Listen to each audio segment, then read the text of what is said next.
Okay, right at 6:30. Good deal. I'd like to call this meeting of the Greensburg IN TIF committee to order. Diana, would you give a few roll call? Ken Dornan. Ivy here. Doug Fry.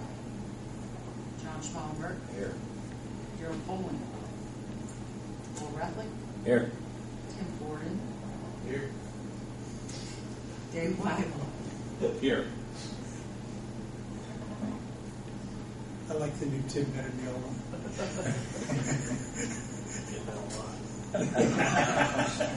I'll bet.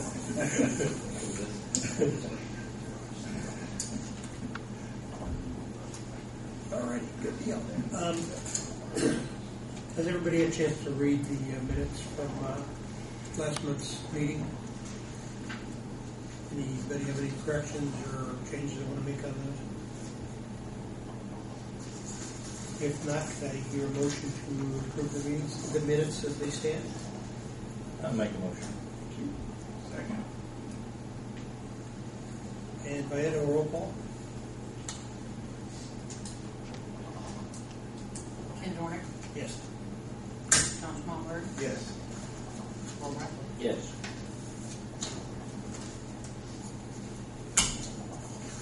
Lowell and John, I have this gut feeling that you two are probably going to be approving and seconding most of the motions tonight. That's just a gut feeling. Mr. Foskemmer, I'm the new Gary. Could You you be be? I'm the new Gary. What is this, like a sub meeting? Yeah. He had to get something turned into Okra up in Indianapolis today, so he took off over. It had to be printed today. It had to be in today at 4 o'clock.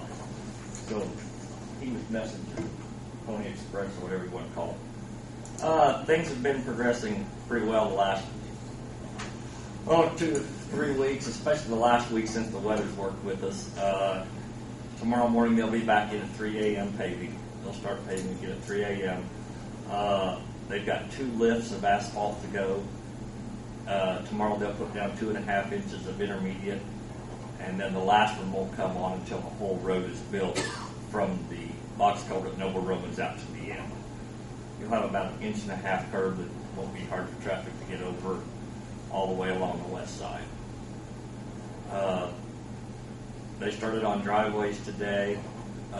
Sidewalks we started on this week. We've made a couple of changes. Worked with Mr. Fry. We went ahead and done all the Barishell along his property. He'll be open tomorrow by noon on his side, and everything will be opened up. Worked out rather well. I don't have a whole lot else to report. They're just going at it.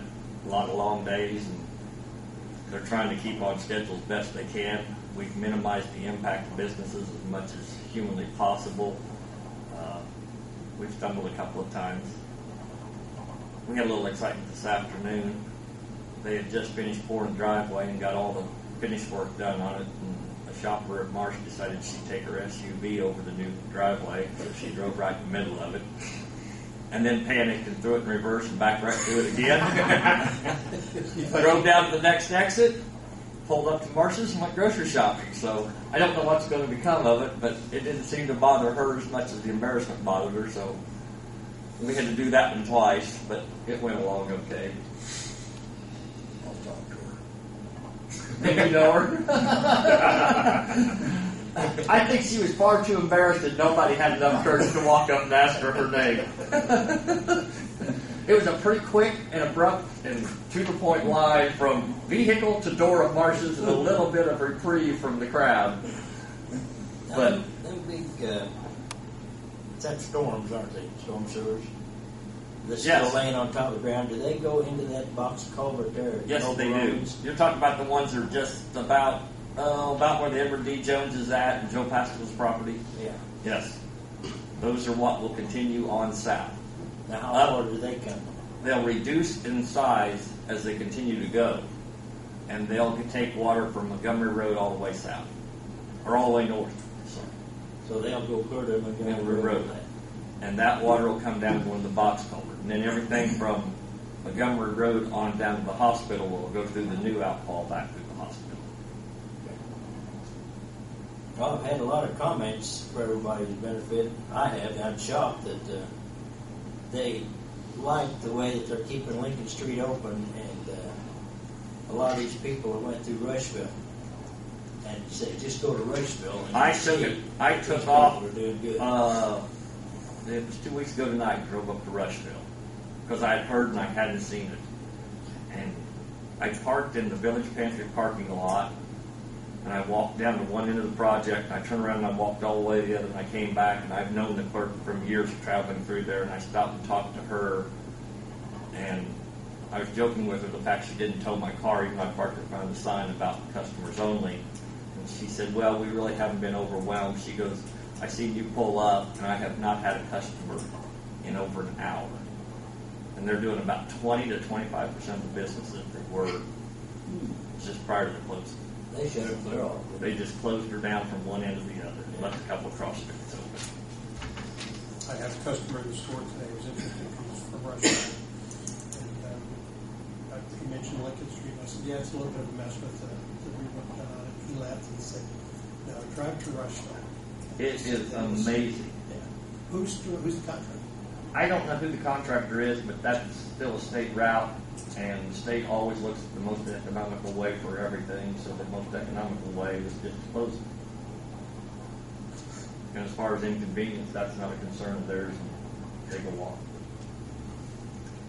I don't know anything about anybody else. I was amazed at how deep that excavation was and how much asphalt they made in some places. Some of it's Well, some of it's going to remain that way. In other words, 10th Street, if you drove through there today, there's only 4 inches left Right. to come up. So the road's actually going to lower that much, 10th Street. okay. Most of the others, there's one other deep cut we haven't gotten to yet. I believe that's up around 4th Street area. And other than that, most of it's going to be a little higher, say 4 to 6 inches higher, 4 to 6 inches lower. Well, I was happy to see the curb going in today, and Yesterday. yeah, well, I noticed it today. So I wasn't proud of that. Like I said, we've done some wheeling and dealing and tried to keep property owners happy. We've adjusted schedule quite a bit. And it seems to have worked out really well. We got a couple of things that we just can't work around. I mean, we can't put a driveway in and allow an 80,000-pound semi to make delivery because they just can't go over the concrete. NDOT says 14 days. So, you know, if we pour half, and try to pour the other half 14 days later. But it just makes it a little bit inconvenient. But, I mean, everybody's been really pretty good to work with.